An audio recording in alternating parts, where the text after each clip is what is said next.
What is up? My name is Nicole, and this is Homemade by Boba Dicta TV. Let's do it.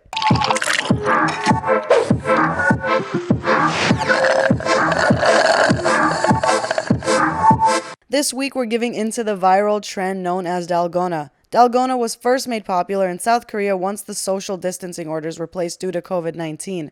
What is it exactly? Well, it's a homemade version of beat-in coffee. And what is beat-in coffee? It's an Indian home-style coffee where you beat instant coffee and sugar together. Apparently, what Dalgona literally translates to in Korean is honeycomb toffee, which I believe is also known as the street food called Korean sponge candy. What does this have to do with whipped coffee? Absolutely nothing.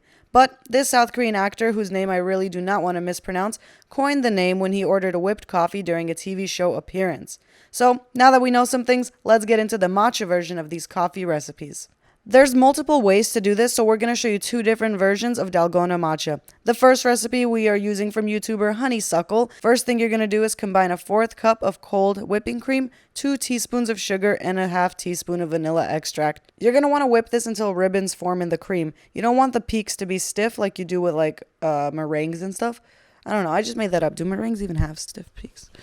Bro, I don't even know. Okay. If you don't have an electric whisk like we're using, you can do this by hand. It's going to take a lot more time though. Once your ribbons are formed, add in your 2 teaspoons of matcha. It's probably best to use a sifter. We were too lazy. We also don't have one, but continue whisking this until a soft foam is formed, and then you're looking for a whipped cream-like texture.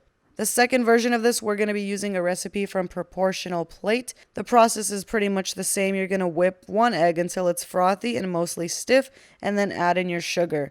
Make sure the egg whites are stiff before adding the sugar, and once they are, add in 1 teaspoon of sugar and continue to whip until stiff peaks form. After that, sift or just pour in 1 teaspoon of matcha and then incorporate everything, and then you can assemble both of the drinks. So to assemble this, add in your homemade boba, linked above if you want to make some milk or a milk alternative, ice, and your whipped matcha dalgona on top. Overall, the flavors were good for both of these recipes. They were also really easy to make. However, the egg one was preferred by everyone just because it was more fluffy compared to the flat, heavy cream one. As always, thank you guys so much for watching. If you like this video, please make sure to hit that subscribe button, give it a thumbs up. And if you have any suggestions on what we should make next, let us know, and I'll see you in the next one.